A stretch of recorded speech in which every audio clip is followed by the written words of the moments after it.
Oke kawan, pada kesempatan kali ini gue bakalan nge-reaction dan ngeteoriin dari trailernya Papa Zola yang udah muncul sekitar 3 hari yang lalu. Tapi gue baru bisa nge-reaction dan ngeteoriin isinya itu sekarang gitu loh. Nah, film Papa Zola sendiri ini kan spin-off dari franchise-nya Boboiboy ya, kayak Mekamato, terus Papa Zola ini juga spin-off-nya gitu loh. Terus juga ntar film ini tuh bakalan tayang di 11 Desember tahun 2025 nanti. Cuman kalau di Indonesia katanya tayangnya Januari pas 2026, nggak apa-apa lah ya. Memang rata-rata film Malaysia itu gitu kok, sebulan kemudian atau 2 bulan kemudian baru bisa tayang di Indonesia. Gue juga nggak tahu kenapa. Kalau misalnya kalian tahu alasannya kenapa, mungkin kalian bisa tuliskan di kolom komentar juga. Nah, langsung aja kita lihat trailernya di sini. Abis gue ngeliat trailernya, nanti gue bakalan ngeteoriin apa sih yang bakalan kira-kira terjadi dalam film Papa Zola The Movie ini gitu. Oke, langsung saja, ini dia. PA Papa. Ya, Protect and Prevent Agency. Protect and Prevent Agency. Apa? Dari Mirip-mirip serangan kapok sekali makhluk ya. asing. Aliennya kayak ubur-ubur coy. Misi mereka adalah untuk kalahkan manusia. Ada beberapa yang alien juga kotak-kotak di sini. Kayak dari Avatar menjadi juga ya. dunia game simulasi. Akhirnya ada poster baru coy. Mama Zila. Mama Zila jadi jadilan sih kita dia. Heads up! Oh la. Comelnya. Petuah punya kecomelan. Oh, lagi di dalam game tadi. Kalau habis semua nyawa. Oke, ada 3 macam nyawa. mana? Hilang dalam dunia simulasi. Kalau habis dalam dunia simulasi ya, berarti mati lah ya. Family kau dan Zila dah sempurna. Wih, Papa Zola Korang dah sama Mama Zila bahagia nikah. dan pipih kan? Zola, anak kau dah kena culik.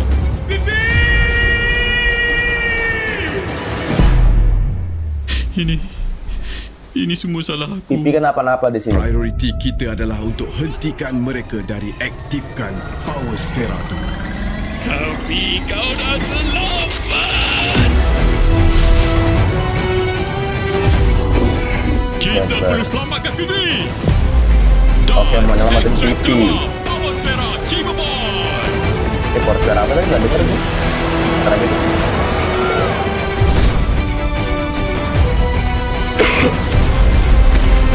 Kisah apa jadi? Kita kena selamatkan anak kita. Pipi! Jangan kau berani sentuh family kebenaran! Bunyi kebenaran. Papa Zola The Movie. Game on. Oke, udah kah? Hei Yombi, Papa masih beroperasi ke? Mestilah masih. Kalau tak, siapa nak lindungi bumi dari serangan alien? Saya ada kenal budak bertopi oren tu. Gopal, apa jadi kat kita ni?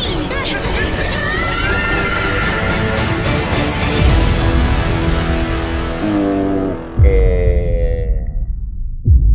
Tuh Januari baru di Indonesia ya. Operasi. Oke, di sini yang pengen gue bahas tuh adalah mengenai timeline dari Papa Zola Game On ini, Papa Zola The Movie Game On ini. Kalau misalnya menurut gua, ini kan linear ya, kalau nggak salah sebutannya linear. Ada 2 garis waktu yang berbeda di sini. Ada yang dimana ketika Papa Zola masih muda, kalau misalnya kalian lihat tadi, ketika Papa Zolanya masih muda, dan kayaknya juga bakal ngejelasin asal usul ketika si Mama Zilanya berubah jadi Godzilla. Kenapa? Karena kan Papa Zola ini kan kalau misalnya dari Boboiboy yang masih zaman Majapahit itu kan ceritanya keluar dari dunia game gitu. Mungkin mereka habis 3 nyawa, kalau teori gua kan habis 3 nyawa, teori gua akhirnya terjebak dalam dunia game. Jadi Papa Zola sama Mama Zila ini mereka kayak mengorbankan diri lah, akhirnya terjebak dalam dunia game. Barulah dibuat game-gamenya sama yang nggak tahu lah sama siapa dibuat gamenya. Akhirnya Boboiboy sama Gopal yang di zaman Majapahit itu berhasil ngeluarin Papa Zola sama Mama Zilanya gitu kalau teori gua.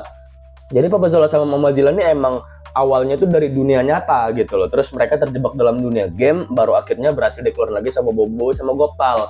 Nah kan tadi gue bilang di awal ada 2 garis waktu ya, dua timeline waktu ketika Papa Zolanya masih muda, sama yang timeline zaman sekarangnya di Bobo Boy gitu, ketika udah ada si Pipinya, udah ada si Pipi. Nah kalau teori gue tuh adalah, jadi Bobo Boy sama Gopal itu tuh minta ceritain Papa Zola kenapa kok bisa keluar dari game gitu loh. Kalau misalnya kalian tahu tuh mirip-mirip kayak filmnya Mufasa lah, mirip-mirip filmnya Mufasa kalau nggak salah yang Lion King itu. Jadi ntar bakalan ada diceritain sambil ada kejadian zaman sekarangnya juga. Nah ntar di zaman sekarangnya itu asal usul problemnya atau konfliknya lagi itu dari si Pipinya entah kena culik sama alien yang sama atau gimana, gue nggak tahu gitu. Kita lihat aja nantilah. Terus juga kalau misalnya ngelihat dari aliennya, tadi kan ada anak-anak buahnya itu, yang mana ya, bagian sini nih. Nah bagian sini kan ini ada yang botak, kepala kotak juga nih, kepala kotak. Ini ya kalau kalian perhatiin ada yang kepala kotak juga dari Atata 3, yang rata-rata kepala kotak itu dari Atata 3 semua, sama planetnya kayak si Adudu.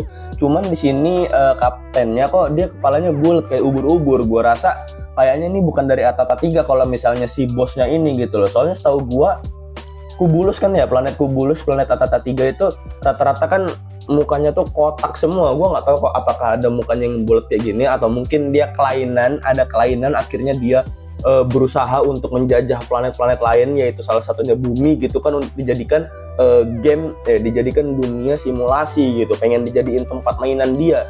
Cuman gitu ya, gue tuh herannya sama franchise Bobo Boy itu satu masalahnya, yaitu para villainnya itu sebenarnya nggak ada motivasi yang kuat kenapa dia jadi jahat gitu loh. Beda sama Agent Ali yang kayak misal Agent Ali itu dia punya motivasi balas dendam makanya dia jadi jahat. Kalau Bobo Boy ini gue rasa kayak enggak gitu loh, semuanya berawal kan dari nafsu doang gitu kan, dari power spera, entah itu Borara, Jojo, Retaka, mungkin ini juga entar dari dari ambisi dia gitu loh. Cuman motivasinya ya udah dia jahat aja gitu loh.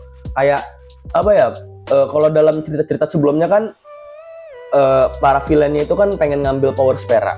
Kalau misalnya dalam film ini enggak, gue rasa karena dia udah ada power speranya itu loh. Power spera tadi apalagi kan namanya kan power spera tuh, apakah nggak ada nama power speranya ya? Belum ada ya, gue nggak tahu deh. Kalau misalnya kalian udah tahu, kalian bisa tulis di kolom komentar. Nah terus juga di akhir kan kita lihat ya si Bobo Boy sama Gopal masuk ke dunia simulasi. Nah pertanyaannya, apakah ini kejadiannya setelah Baraju atau sebelum Sorry gitu? Kalau misalnya menurut teori gue sendiri tuh film ini tuh terjadi sebelum Sorry. Kalau misalnya setelah Baraju, gue rasa momennya nggak tepat gitu loh, karena di Bobo Boy Galaxy dari yang season 2 ini, dari Sorry sampai Baraju itu kan sampai nanti ada movie yang ketiganya Gurlatan, itu kan si Bobo Boy lagi berusaha buat mendapatkan kuasa tahap 3-nya gitu loh, full. Kalau misalnya tiba-tiba dia pindah ke ceritanya ke sini, ada istirahatnya bentar, gua rasa kayak nggak nyambung. Cuman bisa aja nyambung karena Bobo Boy Galaxy yang Baraju ini belum selesai filmnya. Jadi kalau misalnya ntar udah selesai, siapa tahu di akhirnya ada hubungannya sama movie yang Papa Zola Game On, bisa aja mungkin kejadiannya setelah Baraju. Jadi istirahat bentar di bumi, baru lanjutlah ke Gurlatan. Tapi kalau misalnya menurut teori gue pribadi, ini kejadiannya sebelum Sorry gitu, karena Papa Zola The Movie Game On ini ujung-ujungnya juga nggak ada hubungannya sama ceritanya Bobo Boy secara garis besar. Gua rasa seperti itu. Atau mungkin bisa aja nanti di Bobo Boy X Mekamato ntar Papa Zolanya juga ada kontribusi di sana gitu kan, karena ada movie-nya juga. Lagian juga ini masih sama-sama satu universe. Tapi kalau misalnya menurut prediksi gue pribadi, teori gue pribadi, ini nggak ada hubungannya sama Mekamato, nggak ada hubungannya sama Bobo Boy. Jadi ini kejadiannya sebelum Bobo Boy Galaxy yang Sorry gitu. Oke kawan, jadi mungkin cukup sekian teori dan reaction gue sampai sini aja. Kalau misalnya kalian ada teori-teori lain, silahkan tuliskan di kolom komentar. Ini lighting gue sampai habis baterainya, kayaknya harus sambil dicas deh. Gue juga baru beli ini lightingnya. Dan ya kalau misalnya kalian gak setuju sama argumen gue, silahkan bantah argumen gue di kolom komentar. Langsung saja terima kasih dan sampai jumpa. Bye bye.